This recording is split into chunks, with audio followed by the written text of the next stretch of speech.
चलिए आज मिलके हम समझेंगे एक्सरसाइज 5.3 जो कि सम ऑफ एपी पे डिपेंड है। इसका जो फर्स्ट क्वेश्चन है उसके अंदर आपको कुछ टर्म्स दिए हैं 2, 7, then 12 dot dot dot to 10 terms. तो वो इसमें कहता है कि आप इस एपी का सम बताएं, यानी कि ये जो एपी दी है इस एपी के अंदर मुझे 10 टर्म्स दिए हैं और इन 10 टर्म्स का मेरे को सम बताना है। तो हमने एपी का जो फार्मूला पढ़ा है वो होता है S n that is equals to n by 2 times a plus n-1 d, यानी कि हमें इसका यूज़ करके इस एपी का सम निकालना है। तो देखिए मुझे यहाँ से क्या इन्फॉर्मेशन मिल रही है, मुझे यहाँ से फर्स्ट टर्म मिल रही है दैट इज़ 2, और अगर मैं सेकेंड टर्म में से फर्स्ट टर्म माइनस करूँगा तो मुझे यहाँ से मिलेगा डी, तो दैट इज़ 5। और जैसा कि मैंने आपको प्रीवियस पढ़ाया था कि अगर मैं ऐसे चलता रहता तो जो मुझे लास्ट में मिलता उसे मैं बोलता हूँ लास्ट टर्म, पर मुझे यहाँ लास्ट टर्म नहीं पता, मुझे लास्ट टर्म की पोजीशन पता है, यानी कि इसमें 10 टर्म्स हैं। तो मतलब जो लास्ट पोजीशन है वो 10 है और पोजीशन का मतलब होता है n। इसका मतलब मुझे पता है कि इसमें जो पोजीशन है वो टोटल 10 है। तो मैं इन 3 इन्फॉर्मेशन का यूज़ करूँ और यहाँ वैल्यू पुट करूँ S10, तो मुझे यहाँ से इन 10 टर्म्स का सम मिल जाएगा that is 2 times a 2 plus 10-1 और d है मेरे पास 5। तो इसको अगर मैं कैंसिल आउट करूं तो ये मेरे पास आया 5, then 4 plus 9 into 5 that is 45। तो 4 प्लस 45 तो 5 इंटू 49। जैसे ही मैं इसको सॉल्व करूँगा तो मुझे इनका सम पता लग जाएगा। अगर हम चाहें तो इसको एक तरीके से और भी कर सकते हैं। देखिए हमारे पास इसके अलावा एक फार्मूला और भी है, अगर मैं चाहूँ तो इसको एक फार्मूले से और भी कर सकता हूँ। मुझे पता है एस एन का फार्मूला मैं यूज़ कर सकता हूँ n by 2 a plus L. मतलब अगर मुझे कभी किसी एपी में फर्स्ट और लास्ट टर्म की वैल्यू पता है और नंबर ऑफ टर्म्स पता है तो भी मैं उनका सम फाइंड कर सकता हूँ। तो यहाँ पर मुझे पता है कि मुझे 10 टर्म का सम निकालना है, तो n तो मुझे पता है, what is a that is 2। Last term की वैल्यू मैं निकाल सकता हूँ। लास्ट टर्म की वैल्यू के लिए हमें पता है कि फॉर्मूला होता है a प्लस n-1 डी। तो लास्ट टर्म कौन होगी, जो 10th प्लेस पे होगी, यानी कि a 10। तो a प्लस 10-1 डी। तो a मेरे पास कितना है दैट इज़ 2, 10-1 9, d कितना है 5, तो 2 प्लस 45 यानी कि 47। तो मुझे पता लग गया कि जो 10th प्लेस पे वैल्यू है वो क्या है 47। तो मैं यहाँ पर रख दूँगा और इसको सॉल्व करूँगा, कैंसिल आउट, 5 इंटू में 49। तो मुझे दोनों तरीके से सेम रिज़ल्ट मिलेगा। मतलब आपको इस बात को समझना पड़ेगा कि जब भी आप एपी का सम निकालते हैं, अगर आपको ये पता है कि वहाँ टर्म्स कितनी है, फर्स्ट और लास्ट टर्म की वैल्यू क्या है, तो आप इस फॉर्मूले से भी सम निकाल सकते हैं। और अगर आपको टर्म्स पता है, फर्स्ट टर्म पता है, डी पता है, तो आप इससे भी फाइंड कर सकते हैं। Both are correct method. अब देखते हैं इसका सेकंड क्वेश्चन का एक पार्ट। यहाँ लिखा हुआ है find the sum given below. तो जो आपको नीचे एपीज दिए हैं उनका आपको सम बताना है। तो यहाँ दिया हुआ है 34 plus 32 plus 30 dot dot dot up to 10, यानी कि यहाँ उसने आपको ये बताया कि आपके पास एक एपी है। अगर ये एपी है तो ये इसकी फर्स्ट टर्म है, तो ये हुआ 34, और इसमें से अगर मैं इसको माइनस करूँगा तो ये मेरे पास हुआ कॉमन डिफरेंस। तो ये मेरे पास आया -2, यानी कि मुझे a पता है, d पता है। अगर मुझे इनका सम निकालना है तो सम होता है S n n by 2 2a plus n-1 d. तो देखिए ज़रा ध्यान से, मुझे इसके अंदर सिर्फ a पता है, d पता है, पर n नहीं पता। तो बिना n के मैं सम को फाइंड नहीं कर सकता। अगर मैं दूसरा फार्मूला भी लगाऊं S n that is n by 2 a plus l, तो यहाँ पर मुझे फर्स्ट टर्म पता है, लास्ट टर्म भी पता है, पर मुझे क्या नहीं पता n। यानी कि दोनों केसेस में अगर मुझे सम निकालना है तो मेरे को पहले n पता होना चाहिए, यानी कि मुझे पता होना चाहिए उसके अंदर नंबर ऑफ़ टर्म्स कितनी है। तो देखिए सबसे पहले मैं number of terms he find करूँगा। मुझे पता है कि अगर मैं ऐसे चलते जाऊँगा तो ये लास्ट पे है, और लास्ट को हम क्या बोलते थे, जो प्रीवियस वीडियो मैंने समझाया था, an, यानी कि जो लास्ट पर है उसकी वैल्यू an से आई होगी। मतलब an इज़ इक्वल टू 10। और an को हम कैसे फाइंड करते हैं, a प्लस n-1 डी। यानी कि जब भी हम इसका यूज़ करते हैं तो हमें उस पर्टिकुलर पोजीशन की वैल्यू पता लग जाती है। तो ये पर्टिकुलर पोजीशन मुझे नहीं पता पर इसकी वैल्यू मुझे पता है, दैट इज़ 10। तो a मेरे पास है 34, n मुझे नहीं पता, d यहाँ पर मेरे पास कितना है, d मैंने अभी फाइंड करा था -2 इज इक्वल टू 10। 34 इसको सॉल्व करेंगे, -2n + 2 इज इक्वल टू 10। तो 34 + 2 दैट इज़ 36। तो 10 - 36 दैट इज़ -26 -2n। तो यहाँ से n आ गया 13। बस मुझे पता लग गया कि इसके अंदर 13 पोजीशन है। तो अब मेरे को यहाँ से n की वैल्यू पता लगी, चाहे आप इसको यहाँ भी पुट कर सकते हैं। तो S13 मुझे निकालना है। तो n कितना है 13, फर्स्ट टर्म कितनी है that is 34 and last term कितनी है 10। यानी कि मैं आपको ये समझाना चाह रहा हूँ कि जब भी हम सम निकालते हैं तो हमें 3 चीज़ें पता होनी चाहिए। एक तो उस AP की फर्स्ट टर्म, एक उस AP का कॉमन डिफरेंस और एक उस AP में कितनी टर्म्स हैं। जैसे इस क्वेश्चन के अंदर मुझे फर्स्ट टर्म पता है, D पता है, लास्ट टर्म पता है, पर नंबर ऑफ टर्म्स नहीं पता, तो मैं सम फाइंड नहीं कर सकता। तो मुझे नंबर ऑफ टर्म्स फाइंड करनी पड़ी। तो 3 चीज़ें मैंडेटरी हैं, A, D और N, तभी आप उस AP का क्या निकाल सकते हैं, SN। मेरे ख्याल से आपको बात समझ आ रही होगी। अब देखते हैं इसका नेक्स्ट क्वेश्चन जो कि काफ़ी इंपॉर्टेंट क्वेश्चन है।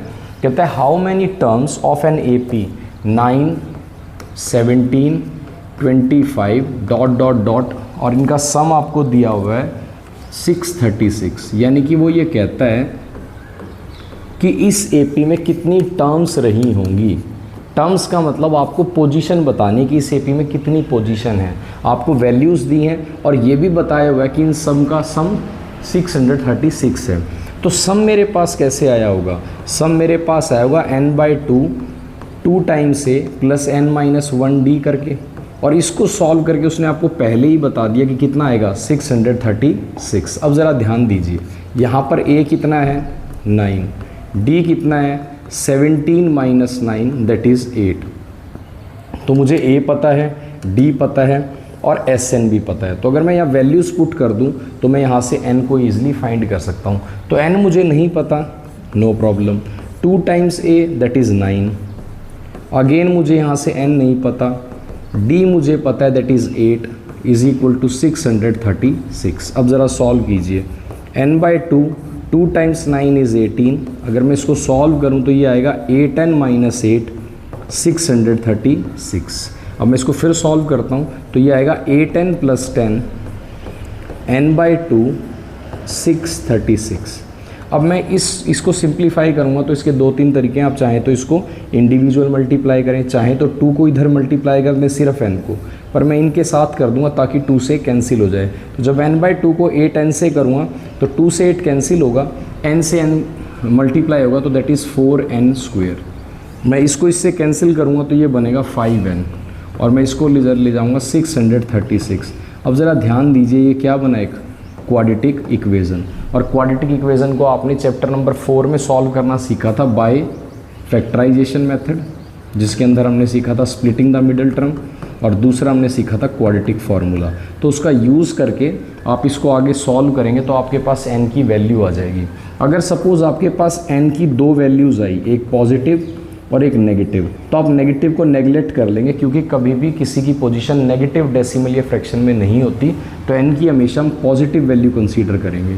और अगर 2 वैल्यूज़ आपके आ जाती हैं जो कि पॉसिबल नहीं है तो आप दोनों वैल्यूज़ को ही यहाँ पर मानेंगे कि दोनों को रख के सम 636 आएगा, बट वो पॉसिबल नहीं है।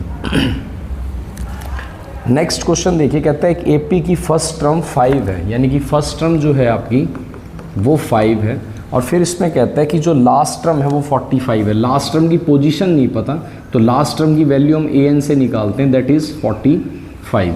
उसके बाद वो आपसे ये कहता है कि इनका जो सम है वो 400 है, जितनी भी टर्म्स हैं उनका सम है 400। तो वो आपसे जानना चाहता है कि आप इसमें ये बताएं कि इसमें नंबर ऑफ़ टर्म्स कितनी है। तो n बताएं कितने और एक कॉमन डिफरेंस बताएं क्या है। यानी कि कोई AP है जिसकी सिर्फ मुझे फर्स्ट टर्म पता है, जो AP है उसकी मुझे सिर्फ फर्स्ट टर्म पता है, उसके बाद मुझे नहीं पता कि इसमें कितनी टर्म है।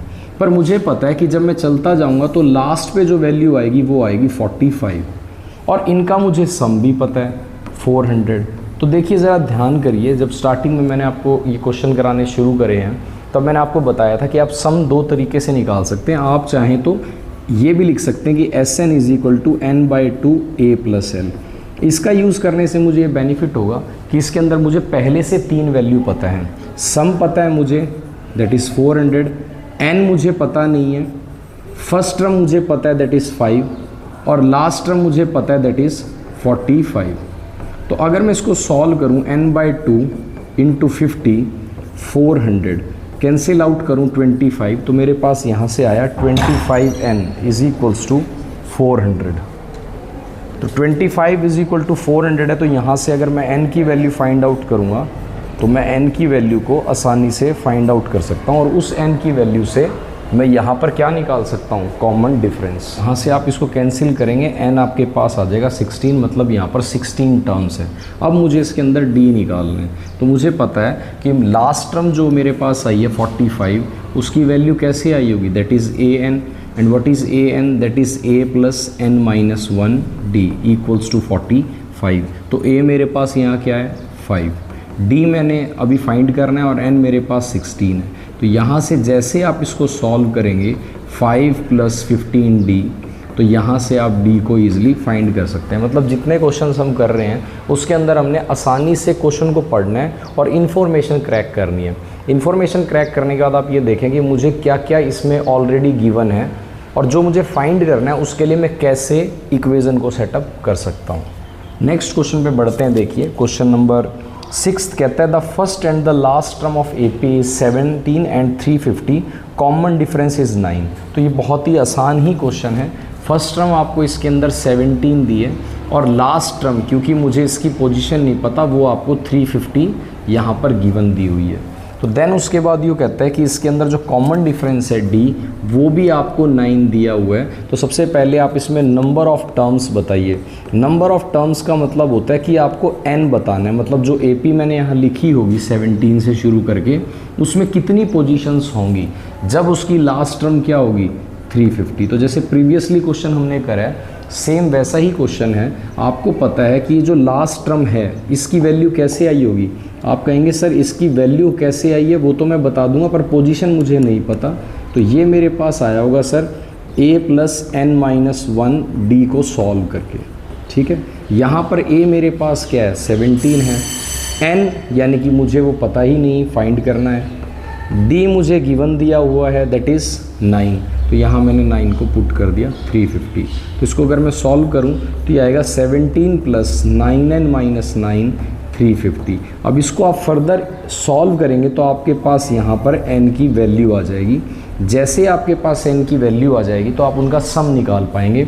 सपोज़ हम मान लेते हैं कि n की वैल्यू यहाँ आई होगी सॉल्व करके 15, ये हम मान रहे हैं आई नहीं है, तो हम S15 फाइंड कर लेंगे, that is n/2 2 times a मेरे पास यहाँ कितना है 17, and then 15 minus 1 and d है 9। सॉल्व करेंगे तो आपके पास उन टर्म का सम आ जाएगा। यहाँ ध्यान देने वाली बात क्या है कि 15 मैंने एज्यूम करा है कि सॉल्व करने के बाद आएगा, एक्चुअल में तो आप सॉल्व इसको करेंगे और फिर यहाँ पर उस n की जगह वैल्यू को पुट कर देंगे। नेक्स्ट क्वेश्चन देखिए, समझते हैं इसके अंदर, जो कि बहुत अच्छा क्वेश्चन है।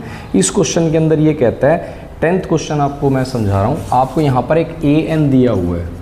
अब देखिए इस क्वेश्चन के अंदर जनरली स्टूडेंट्स को ये लगता है कि सर इसमें तो AP हमें दी नहीं तो हम कैसे करें। वो कहता है यहाँ पर फर्स्ट 15 टर्म्स का सम बताएं, यानी कि मुझे यहाँ पर जो 15 टर्म्स हैं उनका सम बताना है। तो देखिए 15 टर्म्स का सम मैं अगर बताऊंगा तो मुझे ये तो पता लग गया कि इसमें पोजीशन जो आएंगी वो 15 पोजीशंस आएंगी। कितनी पोजीशन आएंगी 15 पोजीशन। तो मुझे ना तो फर्स्ट पता है, ना D पता है और ना लास्ट पोजीशन पता है। तो मैं इसका अगर यूज़ करूँ, इसको ध्यान से समझूँ तो an इस फॉर्म में दिया है, मतलब यहाँ पर n जो है वो मुझे नहीं पता, और n किसके लिए होता है पोजीशन के लिए। तो अगर मैं यहाँ पर n की जगह 1 को प्लेस कर दूँ तो मेरे पास a1 आएगा। तो आप याद कीजिए a1 मतलब फर्स्ट टर्म, तो मुझे पता लग गया फर्स्ट टर्म मेरे पास 7 है। और अगर मैं यहाँ पर n की जगह 2 रख दूँगा तो मुझे पता लग जाएगा यहाँ पर सेकंड टर्म जो कि कितनी है 11। तो मुझे पता लग गया कि जो सेकंड टर्म है वो यहाँ पर 11 है। ऐसे ही मैं A3 निकाल सकता हूँ, A4 निकाल सकता हूँ, जिसकी मेरे को ज़रूरत नहीं है, क्योंकि जब मुझे 7 और 11 पता लग गया और मुझे ये पता है कि लास्ट में 15th है, तो मैं यहाँ से 15th टर्म पता कर लूँगा ताकि मैं AP का दूसरा फार्मूला लगा दूँ। हालांकि आप पहले से भी कर सकते हैं। तो A15 क्या आएगा, A + 14D। तो A मेरे पास कितना है, 7, और D मैं यहाँ से फाइंड करूँगा 11 - 7, जो मेरे पास आएगा D, दैट इज़ -4। तो मैं यहाँ पर -4 रखूँगा। तो 7 - 56, अब 56 में से आप 7 निकालेंगे तो दैट इज़ 49। तो मैं यहाँ पर रखूँगा वैल्यू A + 14D में। तो जो 15th पोजीशन है मैं उसकी वैल्यू निकाल लेता हूँ, A + 14D। तो A मेरे पास कितना है, A मेरे पास यहाँ से आया था 7, ठीक है, +14, और D मेरे पास कितना आया था, -4, ठीक है।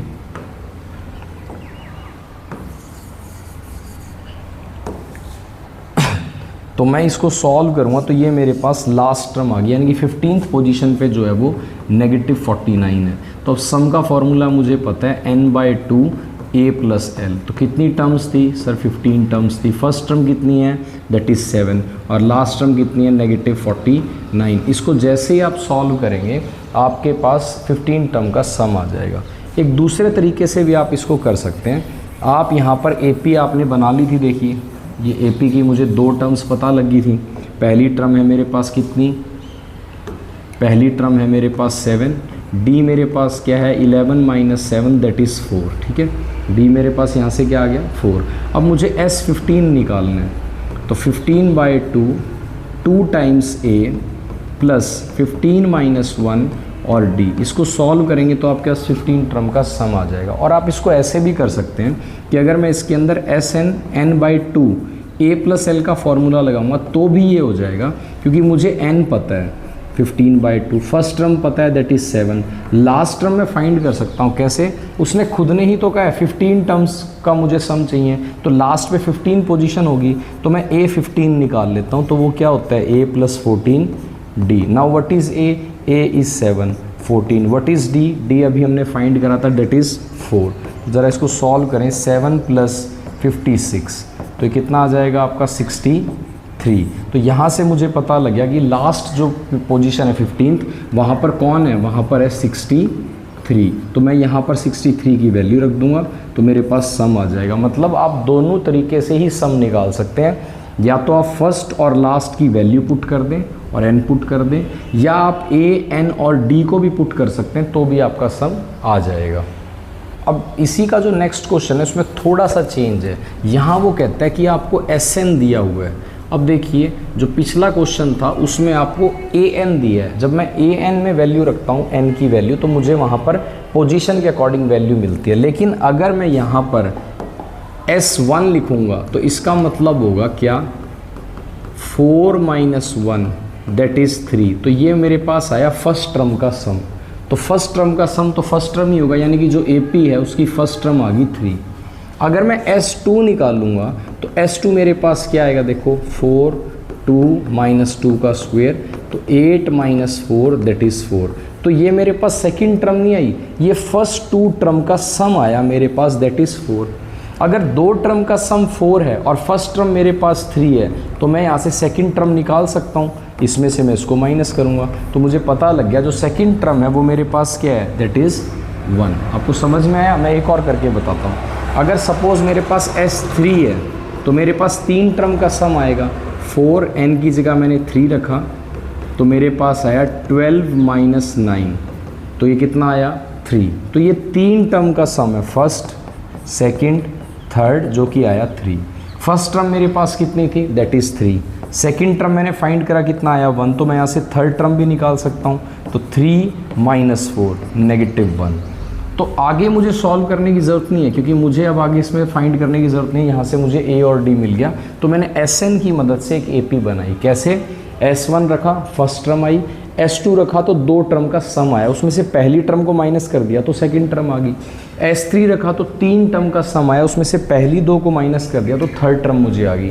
हालांकि मैं इसको ऐसे भी आपको समझा सकता था कि जो भी आपको टर्म निकालनी होती है, सपोज़ S10 दिया है, तो अगर मुझे S10 दिया है और A10 निकालना है तो S10 में से S9 माइनस कर दो, मतलब 10 टर्म के सम में से 9 का माइनस कर दोगे तो आपके पास 10th टर्म आ जाएगी। बट वो क्वाइट थोड़ा सा आपको कन्फ्यूजिंग हो जाता है, इसलिए मैंने इसको आपको कॉन्सेप्ट से आसानी से समझा दिया। तो यहाँ पर A मेरे पास आ गया 3, D मेरे पास क्या आ जाएगा सेकंड माइनस 1, तो दैट इज़ -2। तो अब मुझे यहाँ A भी पता है, D भी पता है। अब आगे क्वेश्चन पढ़ते हैं। तो क्वेश्चन में वो कहता है कि आप सबसे पहले मुझे फर्स्ट टर्म बताएं, सेकंड टर्म बताएं, वो मैंने बता दिया।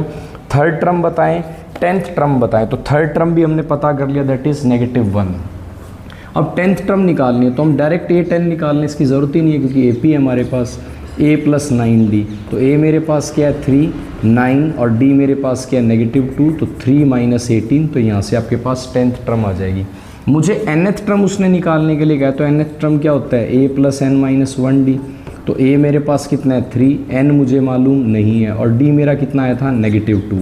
तो ज़रा सॉल्व करें, तो 3 -2n + 2, तो क्या आ गया 5 - 2n। तो मैंने सिर्फ 2 AP की 2 टर्म से 10th टर्म भी बता दी, लास्ट टर्म भी बता दी, और थर्ड टर्म तो मैंने खुद से फाइंड कर ही ली थी। And this is 1 -1। मतलब आपको ज़रूरी नहीं है कि इसमें यही कॉन्सेप्ट लगाना है कि 10th टर्म निकालनी है। अगर सपोज़ मुझे 10th टर्म निकालनी है तो S10 में से S9 माइनस कर दो, इसकी कोई ज़रूरत नहीं है, आप आराम से करें। फर्स्ट टर्म का मतलब फर्स्ट टर्म ही आएगी, उसका सम ही आएगा। सेकंड टर्म का सम कैसे आया होगा, दोनों टर्म को ऐड करके। तो यहाँ से सेकंड टर्म निकाल ली। जैसे ही मुझे फर्स्ट और सेकंड टर्म पता लगी, मैंने D निकाल लिया। अब तो आप कुछ भी निकाल सकते हैं। A10 A + 9D, A भी पता है, D भी पता है। AN A + n - 1D, A भी पता है, D भी पता है, n की जगह n ही गिवन है। तो मुझे उम्मीद है आपको ये आसानी से समझ में आ रहा होगा। अब बढ़ते हैं अगले क्वेश्चन की तरफ। कहता है सम बताएं 15 मल्टीपल्स ऑफ 8। जब वो कहते हैं कि 15 मल्टीपल्स बताइए किसके, 8 के, तो वो कहना चाहता है कि 8 की टेबल में जो पहले 15 नंबर आते हैं उनका सम बताओ। तो 8 की टेबल में पहले 15 नंबर आएंगे 8, 16, 24 एंड सो ऑन। तो यहाँ से A मेरे पास कितना है 8, D मेरे पास क्या है 16 - 8 दैट इज़ 8। तो मुझे S15 निकालना है। तो मुझे पता है n/2 2 times A plus n - 1D। तो 15/2 2 टाइम्स A यानी कि 2 टाइम्स 8 प्लस 15 - 1 और D मेरे पास है 8। तो 15/2 प्लस 16 प्लस 14 × 8। आप सॉल्व कर देंगे, आपके पास 15 टर्म का सम आ जाएगा। और आप इसको ऐसे भी कर सकते हैं कि हमने इसका एक और फार्मूला पढ़ा है कि Sn क्या होता है n/2 A + L। अब मुझे यहाँ पर लास्ट टर्म नहीं पता, पर उसने बता दिया कि लास्ट की पोजीशन क्या है 15, क्योंकि हमें 15 ही निकालने हैं। तो मैं अगर A15 निकालूंगा that is A + 14D। Now what is A is 8 + 14 D what is D is also 8। तो अगर मैं इसको सॉल्व करूँ ये आएगा 32 112। तो कितना आ गया 120। तो मुझे पता लग गया 15th पोजीशन पे 120 है लास्ट पे। तो 15/2 फर्स्ट टर्म आपके पास कितनी है दैट इज़ 8 और लास्ट टर्म मैंने अभी सॉल्व करी कितनी आई 120। ठीक है, तो आप ऐसे भी कर सकते हैं और ऐसे भी कर सकते हैं। कहीं पे कोई कैलकुलेशन मिस्टेक हो तो उसको रिकरेक्ट कर लीजिएगा। मेथड आपको समझ में आ गया। मतलब ज़रूरी नहीं है कि आपको हर बार यही फार्मूला लगाना है। अगर आपको टर्म फर्स्ट और लास्ट टर्म की वैल्यू पता है तो आप वहाँ से भी Sn को निकाल सकते हैं। अब समझते हैं इसका नेक्स्ट क्वेश्चन 17th क्वेश्चन। कहते हैं एक स्कूल में प्लांट लगाए गए इस तरीके से कि क्लास 1 के अंदर 3 सेक्शन है A, B, C। क्लास 2 के अंदर भी 3 सेक्शन हैं A, B और C। तो कहता है आप बताइए अगर स्कूल में 12 क्लास हैं तो कितने पौधे लगेंगे। तो क्वेश्चन को समझ के देखिए कि जब आप मार्केट से पौधे खरीदने जाएंगे तो आप टोटल पौधे ही लेके आएंगे ना, कि भाई मेरे स्कूल में कितने सेक्शन हैं उनके अकॉर्डिंग टोटल पौधे लेके आओ। टोटल का मतलब Sn आपको फाइंड करना है, तो पहले मुझे AP पता होनी चाहिए। तो ज़रा ध्यान दीजिए कि अगर यहाँ पर क्लास फर्स्ट है तो A सेक्शन भी एक लगाएगा, B भी एक, C भी एक। कंडीशन ये है कि जो क्लास है फर्स्ट है 1 पौधा लगाएगी, सेकंड है 2 और थर्ड है तो 3। तो सेकंड क्लास का भी ये सेक्शन 2 लगाएगा, 2 और 2। तो यानी कि इनके टोटल पौधे हुए 6, इनके टोटल पौधे हुए 3।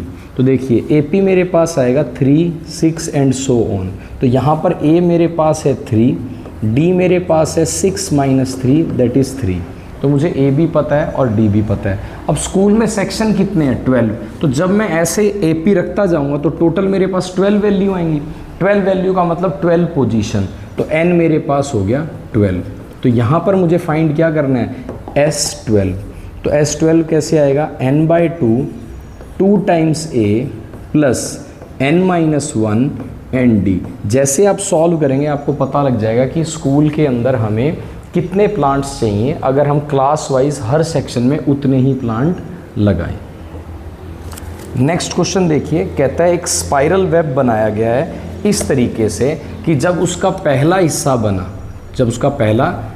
बना, ये स्पाइरल वेब इसमें बना है, मैं दोबारा से बना देता हूँ, इसमें केसेस बना देता हूँ मैं। देखिए इसके अंदर सेमी सर्कल्स आपको बनाए गए हैं। देखिए जब पहला हिस्सा बना तो इसका रेडियस था 0.5, ठीक है। सेकंड बना तो इसका हिस्सा था 1, थर्ड बना तो इसका रेडियस था 1.5। इसको बनाया कैसे गया, देखिए ऐसे आपके पास है और पहले यहाँ पर 0.5 बनाया, देन उसके बाद इसको बढ़ाया तो इसका रेडियस था 1, फिर इसको बढ़ाया, इसका रेडियस हुआ 1.5। ऐसे ये बनते गए कितने 13 सेमी सर्कल। तो वो आपसे जानना चाहता है कि बताइए जब ये 13 सेमी सर्कल बने होंगे तो टोटल वायर कितनी लगेगी। तो देखिए टोटल वायर कहाँ लगेगी, वायर तो इसकी बाउंड्री पर ही लगेगी और इसके भी बाउंड्री पर लगेगी, यानी कि मुझे हर सर्कल की बाउंड्री चाहिए और सर्कल की बाउंड्री को मैं बोलता हूँ सरकमफ्रेंस। और क्योंकि आधा सर्कल है इसलिए आधा सरकमफ्रेंस, तो मैं इसको अलग बना देता हूँ। पहली बार जो सेमी सर्कल बना होगा उसकी बाउंड्री में यही लेंथ चाहिए, तो इसका मैं सरकमफ्रेंस निकालता हूँ, हाफ सरकमफ्रेंस। तो रेडियस मेरे पास कितना है 0.5 सेंटीमीटर, तो इसका जो सरकमफ्रेंस आएगा वो क्या आएगा पाई आर, क्योंकि कंप्लीट का होता है कितना 2 पाई आर, तो कितना आएगा पाई आर। तो 22/7.5, तो ये मेरे पास आया 11/7, मतलब यहाँ पर 11/7 जो है वो लेंथ लगी है। नेक्स्ट पे चलते हैं, नेक्स्ट का रेडियस कितना है 1 सेंटीमीटर, तो यहाँ जो सेमी सर्कल सरकमफ्रेंस आएगा हाफ सरकमफ्रेंस आएगा, दैट इज़ पाई आर। तो 22/7 रेडियस इज़ 1, 22 सेंटीमीटर, तो ये आया 22/7। क्या इतनी बात समझ में आ रही है? अब ज़रा ध्यान दीजिए, अगर मैं ऐसे निकालता जाऊँगा कितनी बार 13 बार, तो मेरे पास कितनी वैल्यू आएंगी 13, तो कितनी पोजीशन हुई 13। तो यहाँ से मुझे ए पता लग गया 11/7, डी भी पता लग गया 22/7 में से 11/7 माइनस करेंगे दैट इज़ अगेन 11/7, और कितने हैं 13 वैल्यू, तो मैं यहाँ से S13 निकाल लूँगा n/2 2a प्लस n-1d। तो मुझे इसके अंदर n भी पता है 13 है, a भी पता है और d भी पता है। और आप चाहें तो उस कॉन्सेप्ट से भी कर सकते हैं कि इसके अंदर आप लिख सकते हैं Sn is equal to n/2 a plus l। तो l कौन होगा लास्ट 13, तो आप a13 निकाल के यहाँ पर पुट कर दें तो ये भी करेक्ट है और ये भी करेक्ट है। तो अब इसका समझते हैं 19th क्वेश्चन। इस 19th क्वेश्चन के अंदर कहता है कि 200 लॉग्स, यानी कि जो टोटल लकड़ियां हैं वो हमारे पास 200 हैं और उनको ऐसे लगाया गया कि पहली लाइन में 20 हैं, उसके बाद 19 हैं, उसके बाद 18 हैं। तो ऐसे आपके पास इसको अरेंज किया गया, कितनी लकड़ियों को 200 को। तो कहता है बताइए इसमें कितनी लाइन बनी होंगी। अब देखिए पहली लाइन में 20 हैं, तो पहली लाइन क्या है पोजीशन और वैल्यू क्या है 20। सेकंड लाइन तो सेकंड पोजीशन है और वैल्यू क्या है 19। थर्ड लाइन 18 और वैल्यू कितनी है 18। तो यानी कि ये पोजीशंस हैं और ये उनकी वैल्यू है। तो मुझे अगर ये बताना है कि इसमें कितनी लाइन है तो मुझे पोजीशन बतानी है, मतलब n बताना है। तो मुझे अच्छे से पता है कि अगर ये ऐसे रखे हुए हैं तो ये एक AP को फॉर्म कर रहे हैं जिसके अंदर A कैसे है 20, D कैसे है 19 माइनस 20 दैट इज़ -1, और टोटल कितनी लकड़ियाँ हैं 200। तो मुझे सम पता है, A पता है, D पता है, क्या नहीं पता n। तो यहाँ से n फाइंड करते हैं। तो Sn का फॉर्मूला होता है n/2 2 times A plus n-1d। तो Sn मेरे पास कितना है 200, n मुझे पता नहीं है, 2 टाइम्स A यानी कि 20, n मुझे पता नहीं है और d मेरे पास कितना आया था -1। तो चलिए सॉल्व करते हैं। n/2 दैट इज़ 40, इसको ज़रा सॉल्व करें तो -n + 1, ठीक है। तो ये आया 200। तो ये कितना आ गया n/2 40 + 1 यानी कि 41 - n 200। इसको ज़रा सॉल्व करें तो ये आपके पास कितना आया 41n/2 minus n square by 2 is equal to 200। इसका एलसीएम अगर आप लें तो 2, that is 41n minus n square is equal to 200। अगर मैं इसकी क्रॉस मल्टीप्लाई करूं, अगर मैं इसकी यहाँ पर क्रॉस मल्टीप्लाई करूं, देखिए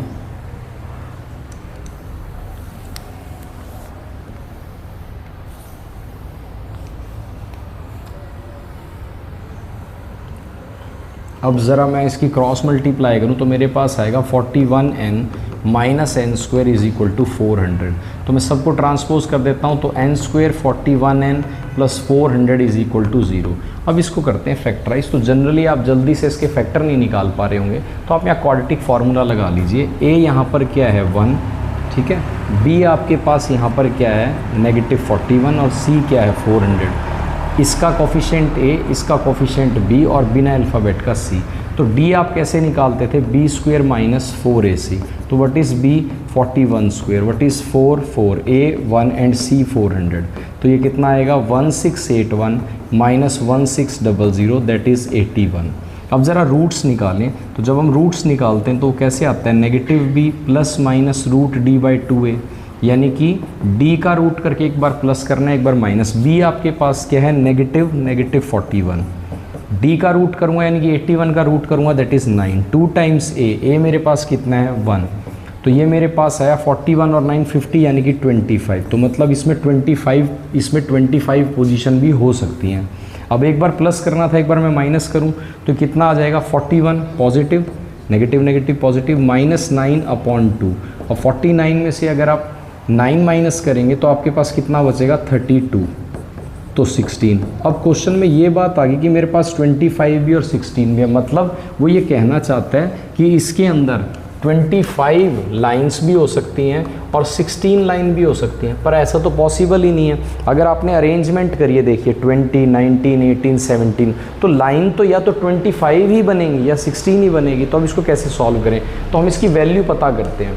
अगर 25 है, A25 मैं निकालूँ, यानी कि अगर उसमें 25 लाइन्स हैं तो 25th लाइन में कितने लॉग्स होंगे, A + 24D। Now what is A is 20 plus 24, what is D is -1।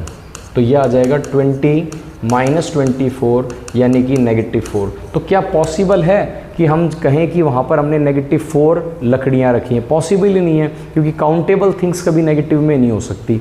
अब उसके बाद ज़रा यहाँ देखिए A16 क्या हुआ A + 15D। Now what is A is 20 and what is D -1। तो 20 - 15 दैट इज़ 5। ये पॉसिबल हो सकता है। तो इसीलिए हम कहेंगे कि उसके अंदर कितनी लाइन बनी होंगी 16, और जो सबसे टॉप लाइन 16th बनी है उसमें कितनी लकड़ियाँ होंगी 5। अब समझते हैं एक्सरसाइज का लास्ट क्वेश्चन। इसमें एक पोटैटो रेस हो रही है और इस रेस के अंदर यहाँ पर बकेट रखा हुआ है, और इस बकेट में कंडीशन है कि ऐसे 10 पोटैटो रखे हुए हैं, 1 2 3 4 एंड सो ऑन। वो कहता है पहला जो पोटैटो है वो 3 मीटर के डिस्टेंस पे है। तो यहाँ पर जो कॉम्पिटिटर है उसने गया और पोटैटो उठाया, वापस आके इसमें रखा। तो यानी कि फर्स्ट रन में जब पहली बार उसने रन करा होगा तो डिस्टेंस कितना कवर करा होगा 6 मीटर, और यहाँ से यहाँ तक है 5। सेकंड पोटैटो के लिए जब वो यहाँ से यहाँ गया होगा 3 + 5 3 + 5, तो यानी कि 8 का रन करा होगा। अब वो वापस भी आया होगा, तो जब वो वापस आया है तो अगेन उसने कितना कवर करा है 3 और 5, यानी कि जाने और आने में कितना लगा है 8 जाने में 8 आने में। तो लेकिन सेकंड रन के अंदर उसको लगा है 8 जाने में और 8 वापस आने में, यानी कि 16 मीटर। तो यानी कि फर्स्ट टाइम आया 6 मीटर, फिर आया 16 मीटर, और ऐसा चलता रहेगा कब तक, जब तक वो 10 पोटैटो नहीं उठा लेता। तो क्योंकि 10 पोटैटो हैं तो यहाँ पर वैल्यूज़ भी कितनी आएंगी 10 वैल्यूज़, ठीक है। तो अब मुझे यहाँ पर पता है कितनी वैल्यू आएंगी 10, तो मुझे n पता है दैट इज़ 10। फर्स्ट मेरे पास क्या है 6 है, d मेरे पास क्या है सेकंड माइनस फर्स्ट यानी कि 10। तो मुझे बताना है कि टोटल डिस्टेंस कितना है, तो मेरे को इनका सम निकालना है। कितनी पोजीशन का 10 पोजीशन का, तो S10 निकालना है। What is S10 n/2 2a + n-1d। तो n मेरे पास क्या है 10/2, 2 टाइम्स a यानी कि 2 × 6 10 - 1 and what is d that is also 10। Solve कर लीजिए तो आपको पता लग जाएगा कि 10 जो पोटैटो रखे हैं उनको वापस जाके रखने में, उठा के रखने में उसको टोटल कितना डिस्टेंस कवर करना है। तो जैसे कि मैंने एक्सरसाइज 5.1, 5.2 और 5.3 तीनों का वीडियो एक्सप्लेनेशन आपको दिया है। कहीं पे कैलकुलेटिव एरर हो तो आप उसको सॉल्व कर सकते हैं। आप इनको अच्छे से समझें, करें। इन केस आपको डाउट लगता है तो आप मेरे को फीडबैक में ज़रूर बताएं। तब तक पढ़ते रहें, कीप लर्निंग।